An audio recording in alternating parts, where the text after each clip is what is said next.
Good morning friends. I am Harveer Saradna.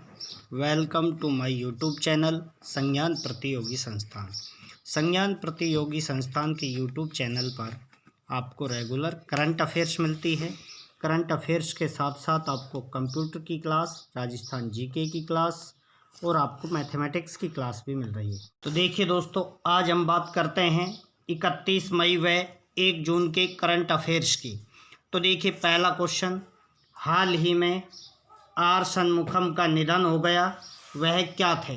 तो दोस्तों, are Shanmukham का निधन हुआ है, वो क्या थे दोस्तों? तो देखिए, वो एक फुटबॉलर थे। आपको ये बात ध्यान रखनी है और नोट्स आपको साथ के साथ लिखते जाना है। सेकंड क्वेश्चन की तरफ चलते हैं। तो देखिए, क्वेश्चन नंबर 2 की बात करते हैं। तो देखिए, जनवरी से मार्च 2020 फोर्थ क्वार्टर की जीडीपी वृद्धि दर कितनी रहने का अनुमान लगाया गया है? तो दोस्तों, ये जो फोर्थ क्वार्टर है, यानी जो मार्च 2020 से जनवरी 2020 से मार्च 2020 तक चला है, इसकी जीडीपी ग्रोथ रेट कितनी रही है दोस्तों? ये रही है 3.1%। बात करते हैं 2019-20 की जीडीपी ग्रोथ रेट कितनी रही है? तो 2019-20 की रही है दोस्तों 4.2%। और फोर्थ क्वार्टर की आपको अच्छे से ध्यान रखनी है, जनवरी से मार्च 2020 की ये 3.1% है। दोनों आंकड़े आपसे पूछे जाएंगे। इसके बाद हम आगे बढ़ते हैं। तो देखिए, तीसरे क्वेश्चन की बात करते हैं दोस्तों। तीसरा क्वेश्चन, केंद्रीय सूचना आयोग के मुख्य सूचना आयुक्त कौन हैं? तो देखिए दोस्तों, केंद्रीय सूचना आयोग के मुख्य सूचना आयुक्त कौन है? सुधीर भार्गव। ये आपको ध्यान रखना है। हम बात करते हैं केंद्रीय सूचना आयोग की बात। तो देखिए, केंद्रीय सूचना आयोग की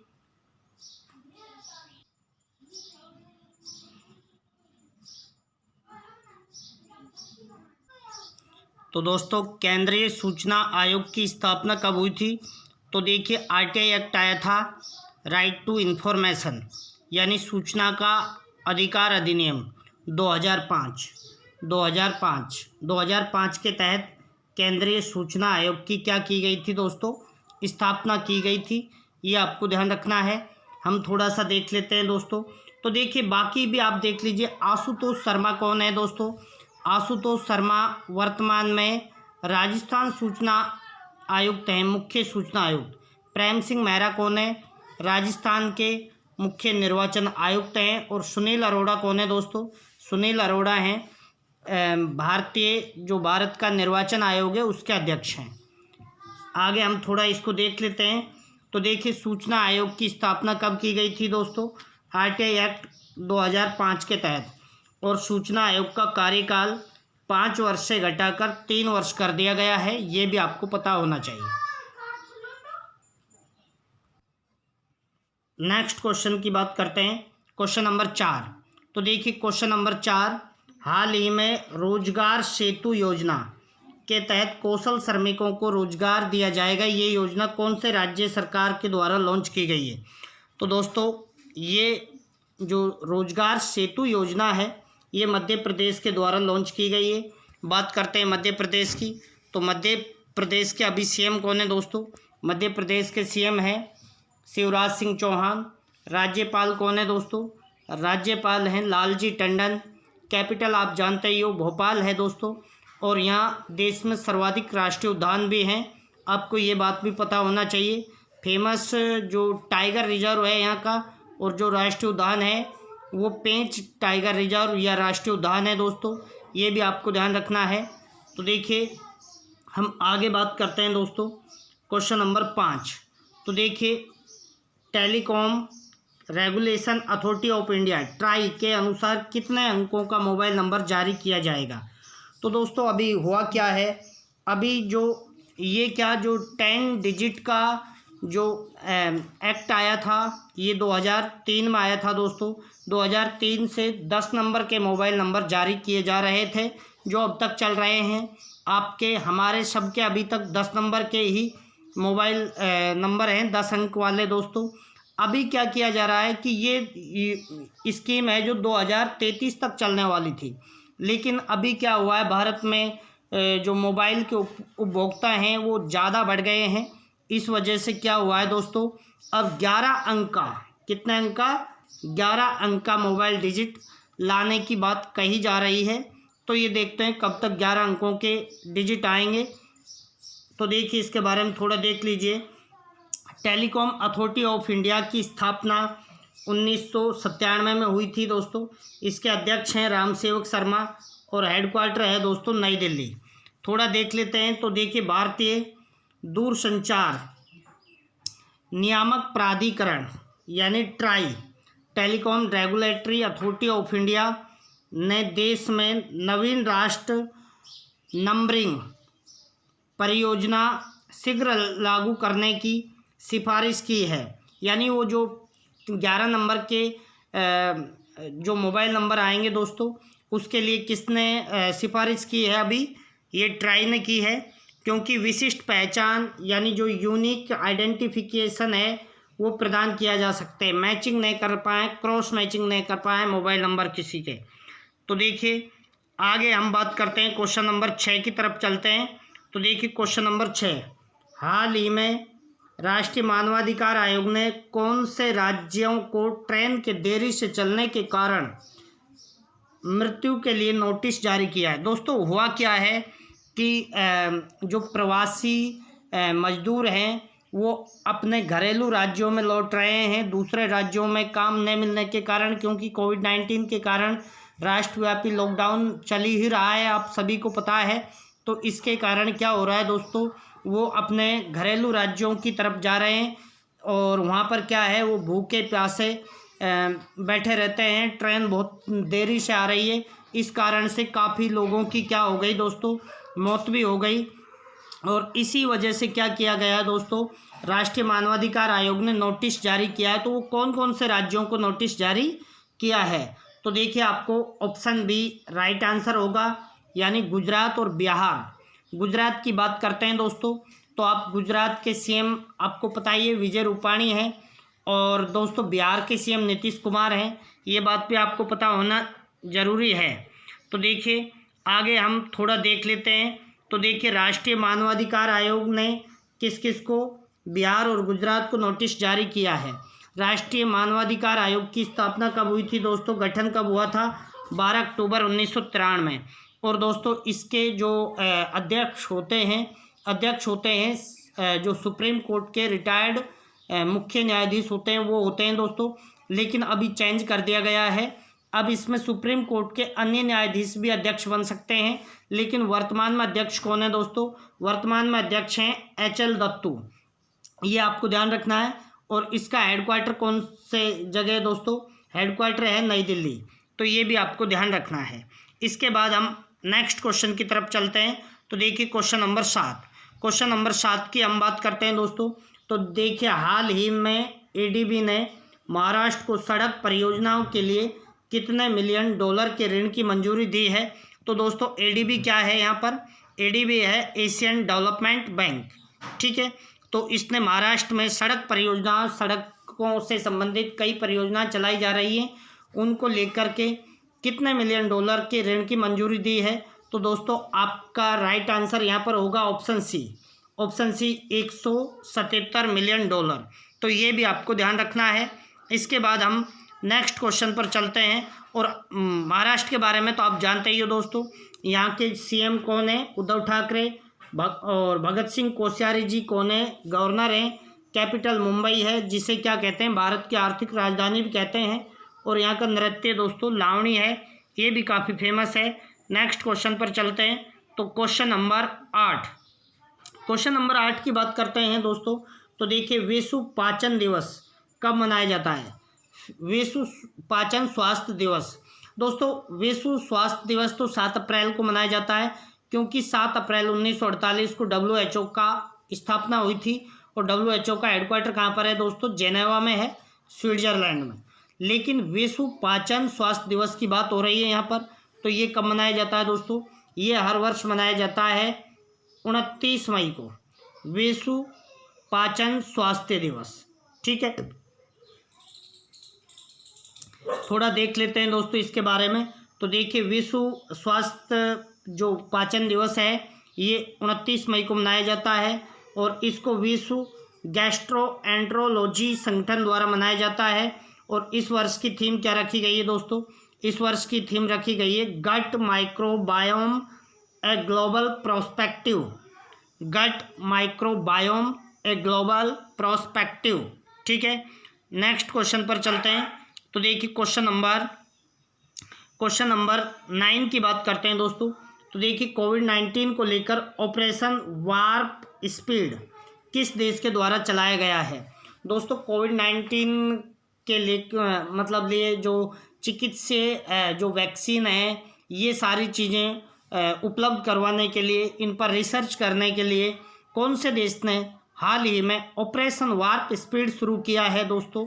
तो ये कौन सा देश है? ये आपका ऑप्शन डी हो जाएगा दोस्तों, यहाँ पर ऑप्शन डी, USA। ठीक है, तो ये आपको ध्यान रखना है। नेक्स्ट चलते हैं क्वेश्चन नंबर। तो देखिए थोड़ा इसके बारे में भी देख लेते हैं हम। ऑपरेशन वार्प स्पीड अमेरिका द्वारा चलाया गया है। ऑपरेशन वार्प स्पीड संयुक्त राज्य अमेरिका की संघीय सरकार द्वारा कोविड-19 से निपटने के लिए शुरू की गई एक सार्वजनिक निजी साझेदारी पहल है। यानी दोस्तों एक वहाँ की गवर्नमेंट और वहाँ की जो प्राइवेट कंपनी वगैरह हैं उनके द्वारा शुरू की गई सार्वजनिक निजी साझेदारी पहल है। उद्देश्य क्या है दोस्तों इसका? तो देखिए इसका उद्देश्य है कोविड-19 के टीके, चिकित्सा विधान, चिकित्सा शास्त्र और नैदानिक के विकास को सुविधाजनक बनाना एवं उसमें तेजी लाना। बात दोस्तों एक ही आपको यहाँ से ध्यान रखनी है कि भाई जो ऑपरेशन वार्प स्पीड है ये कौन से देश के द्वारा चलाया गया? तो ये USA के द्वारा चलाया गया दोस्तों। और दूसरा आपको ध्यान रखना है यहाँ से कि इसका मुख्य जो पर्पज क्या है? तो एक तो जो चिकित्सा वैक्सीन है, मतलब वैक्सीन उपलब्ध करवाना है। दूसरा क्या है दोस्तों? दूसरा जिन पर रिसर्च चल रहा है वैक्सीन पर, उनमें तेजी लाना है। नेक्स्ट क्वेश्चन पर चलते हैं। तो देखिए क्वेश्चन नंबर 10 की बात करते हैं। तो किस यूरोपीय देश ने अपने आप को कोरोना मुक्त घोषित कर दिया है? दोस्तों कौन से यूरोपीय देश है जिसने स्वयं को क्या कर दिया है दोस्तों? कोरोना मुक्त घोषित कर दिया है। तो देखिए ये आपका आंसर हो जाएगा मोंटीनीग्रो देश ने अपने को क्या कर दिया है दोस्तों? कोरोना मुक्त कर दिया है। ये आपको ध्यान रखना है। थोड़ा इसके बारे में हम देखते हैं दोस्तों। तो देखिए ये थोड़ा आपको बेस्ट टॉपिक है, तो इसमें थोड़ा आपको ज़्यादा ही चीज़ें ध्यान रखनी होगी। एक तो ये ध्यान रखना है कि ये बाल्कन प्रायद्वीप के तट पर स्थित दक्षिण एवं दक्षिणी पूर्वी यूरोप का एक देश है। जो बाल्कन तट है दोस्तों उसके आसपास का देश है ये। उसके बाद इसकी सीमा किस किस से लगती है दोस्तों? एक तो बोस्निया से, हर्जेगोविना से, और उत्तर पूर्व में सर्बिया से, और पूर्व में कोसोवो से, दक्षिण पूर्व में अल्बानिया, दक्षिण पश्चिम में एड्रियाटिक सागर, और पश्चिम में क्रॉस एशिया से लगती है दोस्तों। ठीक है, तो ये भी आपको ध्यान रखना है। इसके बाद हम बात करते हैं तो इसकी प्रशासनिक राजधानी है जो पोडगोरिका है दोस्तों। पोडगोरिका, ये ध्यान रखना है। और इसकी जो पुरानी शाही राजधानी थी वो सेंटीजे थी दोस्तों। अभी जो प्रशासनिक राजधानी है वो पोडगोरिका है दोस्तों, लेकिन जो शाही राजधानी जो प्राचीन समय से चली आ रही है उसका नाम सेंटीजे है। ये भी आपको ध्यान रखना है। और देखिए दोस्तों इसके बारे में आपको एक महत्वपूर्ण कथन और ध्यान रखना है, महत्वपूर्ण तथ्य और ध्यान रखना है। मोंटीनेग्रो डैन्यूब नदी के संरक्षण के लिए अंतर्राष्ट्रीय आयोग का भी एक सदस्य है दोस्तों। डैन्यूब नदी को लेकर के international commission for the protection on the Danube river, ये कमीशन बनाया गया था दोस्तों, जिसमें काफ़ी देश शामिल हैं, जिनमें से एक देश मोंटीनेग्रो भी है। बात करते हैं दोस्तों इसके बारे में। तो देखिए ये इस देश का 2000 वर्ग किलोमीटर से भी अधिक क्षेत्र डैन्यूब जल संग्रहण क्षेत्र के अंतर्गत आता है। जो डैन्यूब जल ग्रहण क्षेत्र है उसके अंतर्गत इसका कितना एरिया आता है दोस्तों? 2000 वर्ग किलोमीटर। बात करते हैं तो इस आयोग की हम आगे बात करते हैं दोस्तों। तो देखिए international commission for the protection of the Danube river, तो देखिए इसकी बात करते हैं तो इसका हेडक्वार्टर दोस्तों कहाँ पर है? इस संगठन का, इस आयोग का हेडक्वार्टर दोस्तों लंदन में है। और इसका सचिवालय कहाँ पर है? वियना में। ऑस्ट्रिया की राजधानी है वियना। और इसकी स्थापना डैन्यूब रिवर प्रोटेक्शन कन्वेंशन द्वारा की गई थी। जो ये डैन्यूब नदी का अंतर्राष्ट्रीय संरक्षण आयोग है दोस्तों, इसकी स्थापना डैन्यूब रिवर प्रोटेक्शन कन्वेंशन एक सम्मेलन हुआ था, उसके तहत वर्ष 1994 में बुल्गारिया में डैन्यूब नदी के अंतर्गत आने वाले देशों से हस्ताक्षर करवाए गए थे। तो इसकी स्थापना कब हुई थी दोस्तों? 1994 में। कहाँ पर हुई थी? बुल्गारिया में। इसका सचिवालय कहाँ है? वियना में। इसका मुख्यालय कहाँ है? लंदन में। तो ये बातें आपको पता होनी चाहिए दोस्तों, ठीक है। नेक्स्ट बात करते हैं दोस्तों। तो देखिए ये दोस्तों एक क्वेश्चन एक्स्ट्रा लिख गया है आज, तो आपको कोई टेंशन नहीं लेनी है। एक्स्ट्रा क्वेश्चन हो गया तो कोई दिक्कत नहीं है। मरीन स्टीवार्डशिप परिषद का मुख्यालय कहाँ पर है? दोस्तों बाय मिस्टेक थोड़ा सा मिस्टेक हो गया है। जो अंतर्राष्ट्रीय डैन्यूब आयोग है, उसका रिवर आयोग है, उसका तो सचिवालय कहाँ पर है दोस्तों? उसका सचिवालय तो आपको ध्यान रखना है ऑस्ट्रिया में है, लेकिन मरीन स्टीवार्डशिप परिषद का मुख्यालय लंदन में, ये आपको थोड़ा ध्यान रखना है, ठीक है। आगे हम बात करते हैं। तो देखिए हाल ही में मरीन स्टीवार्डशिप काउंसिल यानी MSC द्वारा सस्टेनेबल टूना हैंडबुक प्रकाशित की गई है। तो दोस्तों अभी मरीन स्टीवार्डशिप काउंसिल है, उसके द्वारा क्या? सस्टेनेबल टूना हैंडबुक, यानी जो टूना मछली है उसको लेकर के एक हैंडबुक जारी की गई है दोस्तों। ये क्या है दोस्तों? बात क्या होती है कि टूना मछली है जो बहुत सारा लोगों को खाना उपलब्ध करवाती है। तो देखिए दोस्तों टूना मछली दिवस भी हर वर्ष कब मनाया जाता है? 2 मई को विश्व टूना मछली दिवस या टूना दिवस, ठीक है। ये भी आपको ध्यान रखना है। और हम बात करते हैं। तो देखिए ये रिपोर्ट जारी की गई है, उसमें ये बताया गया है 2018-19 की रिपोर्ट में कि भाई अभी जो टूना मछली है उसका उत्पादन लगभग 2018-19 में कितना किया गया था? 54,000 टन से भी अधिक, जबकि ये 2015 में कितना था दोस्तों? ये 21,500 टन था। तो इसको क्या बढ़ाने के लिए जो टूना मछली है उसके उत्पादन को बढ़ाने के लिए क्या जारी किया गया है दोस्तों? सस्टेनेबल टूना हैंडबुक, ये आपको ध्यान रखना है। नेक्स्ट बात करते हैं इसी में। तो देखिए ये मैं आपको बता चुका हूँ कि 2 मई को विश्व टूना दिवस मनाया जाता है। अब हम बात करते हैं दोस्तों, आपको जिन क्वेश्चंस के जवाब देने हैं मैक्सिमम लिखा करो, अधिकतम लिखा करो। यदि आप अभी तो देखिए घर पर हो, आपके पास ज़्यादा काम भी नहीं है, तो आप पढ़ाई को ज़्यादा तवज्जो दीजिए, क्योंकि एग्ज़ाम दोस्तों ऐसा नहीं है कि लॉकडाउन के बाद सालों गुजर जाएंगे, जल्द ही एग्ज़ाम होने वाले हैं, इसलिए पढ़ाई में थोड़ी रेगुलरिटी लाइए। तो देखिए पहला क्वेश्चन, हाल ही में विश्व तंबाकू निषेध दिवस कब मनाया गया? तो देखिए ये आपको ऑप्शन दे रखे हैं, आपको जो सही आंसर है वो लिखना है और इसके बारे में अधिक से अधिक जानकारी लिखनी है।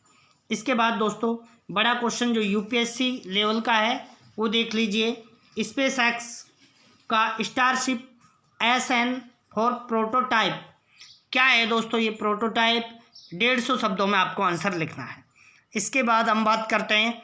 तो कुछ खबरें ऐसी होती हैं जो दोस्तों जो अलग से हम डिस्कस करते हैं, जो बहुत बेहतरीन होती हैं। पश्तून क्षेत्र की भू राजनीति की बात करते हैं।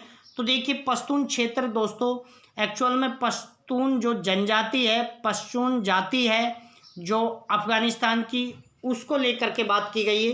तो देखिए हाल ही में अफ़गानिस्तान में अमेरिकी विशेष दूत द्वारा भारत से तालिबान के साथ राजनीतिक वार्ता का आह्वान किया तथा तालिबान ने भी भारत के साथ संबंध बढ़ाने के संकेत दिए हैं। तो दोस्तों ये पश्तून जाति है, ये कहाँ पर है? अफ़गानिस्तान। वैसे पाकिस्तान में भी रहती है दोस्तों, ये आपको ध्यान रखना है। तो आपसे पूछा जाए तो अभी कौन से पश्तून कहाँ पर रहते हैं? अफ़गानिस्तान, पाकिस्तान, इनमें रहते हैं दोस्तों, ठीक है, क्योंकि ये चर्चा में है तो आपसे पूछा जा सकता है। दूसरा पॉइंट हम डिस्कस करते हैं, कैरियर प्रशिक्षण कार्यक्रम।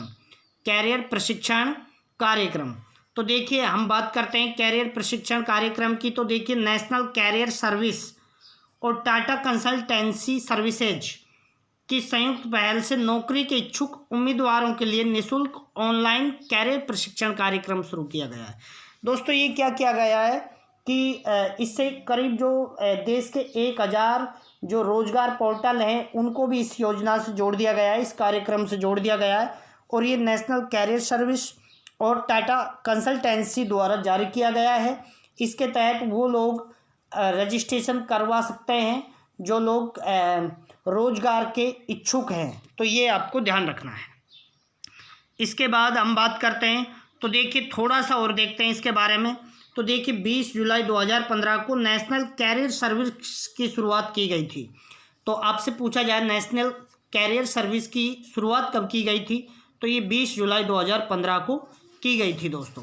ये एक 5 वर्षीय मिशन मोड परियोजना है दोस्तों, ये भी ध्यान रखना है। ये पोर्टल श्रम एवं रोजगार मंत्रालय के अधीन है दोस्तों। आगे हम बात करते हैं, तो देखिए नेशनल कैरियर सर्विस भारत के नागरिकों को रोजगार और कैरियर संबंधी योजनाओं की एक विस्तृत श्रृंखला प्रदान करता है। यह पोर्टल नौकरी के इच्छुक उम्मीदवारों और नियोक्ताओं के बीच की दूरी को कम करने की दिशा में कार्य करता है। ठीक है, तो ये आपको ध्यान रखना है, यानी आपको ये ध्यान रखना है। नेशनल कैरियर कार्यक्रम की बात करते हैं, तो ये क्या काम करेगा दोस्तों, ये रोजगार के इच्छुक लोगों को रोजगार प्रदान करने में सहायता प्रदान करेगा। आगे हम बात करते हैं प्रतिरक्षा बढ़ाने हेतु फंगल पाउडर। तो दोस्तों अभी असम का विश्वविद्यालय है बोडोलैंड विश्वविद्यालय, उसके शोधकर्ताओं ने क्या किया है, फंगल पाउडर तैयार किया है दोस्तों। यानी जो फंगल यानी फफूंद पाउडर होता है वो तैयार किया है। तो आपसे पूछा जाएगा हाल ही में किस विश्वविद्यालय के द्वारा फंगल पाउडर तैयार किया गया है, तो आपको ध्यान रखना है बोडोलैंड विश्वविद्यालय के द्वारा। ठीक है, आगे हम बात करते हैं, तो देखिए थोड़ा और देखते हैं इसके बारे में, क्योंकि दोस्तों बहुत इंपॉर्टेंट हैं ये चीज़ें सारी। जितने भी हम पॉइंट यहाँ डिस्कस करते हैं वो एग्जाम की दृष्टि से बहुत इंपॉर्टेंट होते हैं। तो देखिए इस पाउडर को एक दुर्लभ परजीवी जिसे सुपर मशरूम कहा जाता है से प्राप्त किया जाता है। आपसे पूछा जाए फंगल पाउडर को किससे प्राप्त किया जाता है, तो सुपर मशरूम से प्राप्त किया जाता है। ये कवक परजीवी है दोस्तों। इस सुपर मशरूम को कोर्डिसेप्स मिलिटेरिस के नाम से भी जाना जाता है दोस्तों। तो जो सुपर मशरूम है दोस्तों जिससे फंगल पाउडर प्राप्त किया जाता है, उसका वैज्ञानिक नाम मान लीजिए आप कोर्डिसेप्स मिलिटेरिस है। ठीक है, और बात करते हैं, तो देखिए सुपर मशरूम को 800 डिग्री सेल्सियस तापमान पर हिम शुष्कन प्रक्रिया द्वारा प्राप्त किया जाता है। तो देखिए दोस्तों इस मशरूम का जगत तो क्या है दोस्तों, कवक है।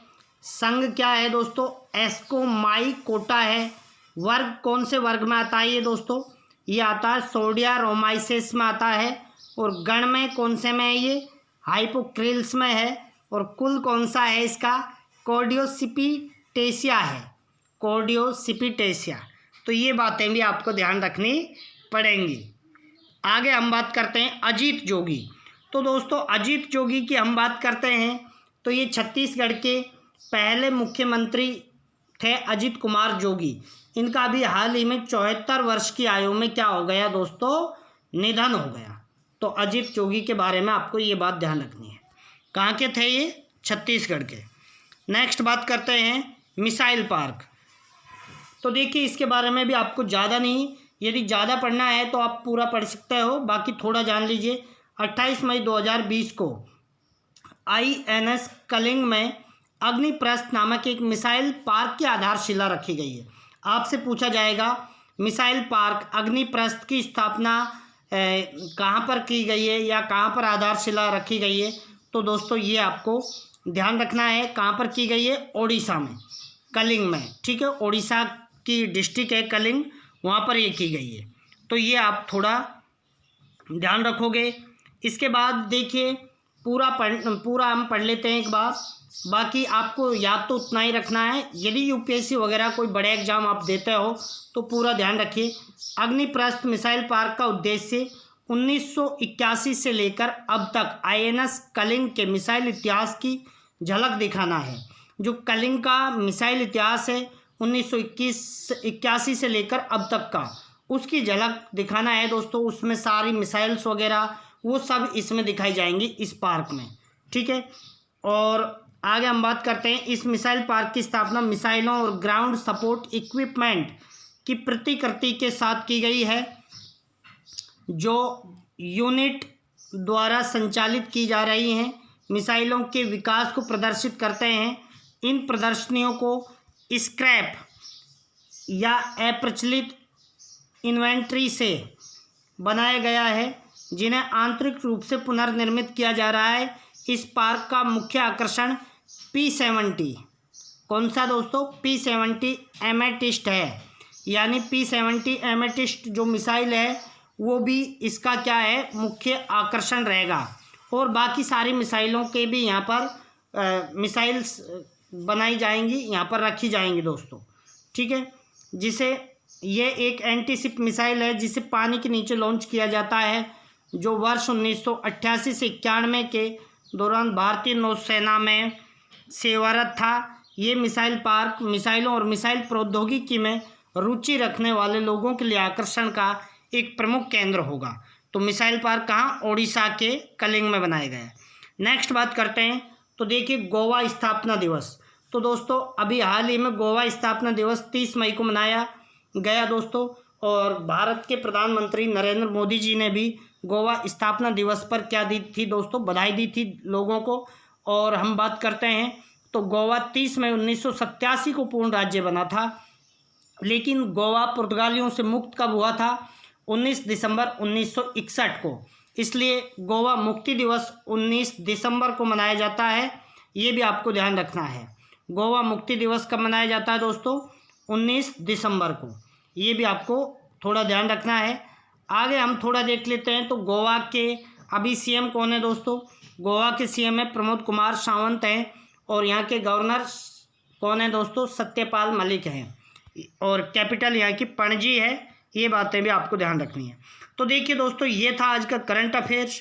यदि आप चैनल पर नए हो तो चैनल को सब्सक्राइब करें, बेल आइकन को प्रेस करें, वीडियो को कंटिन्यू शेयर करते रहें, क्योंकि दोस्तों आप खुद समझिए कितनी बेहतरीन जानकारी आपको दी जाती है। रेगुलर करंट डिस्कस करते हैं। Thank you. जय हिंद, जय भारत।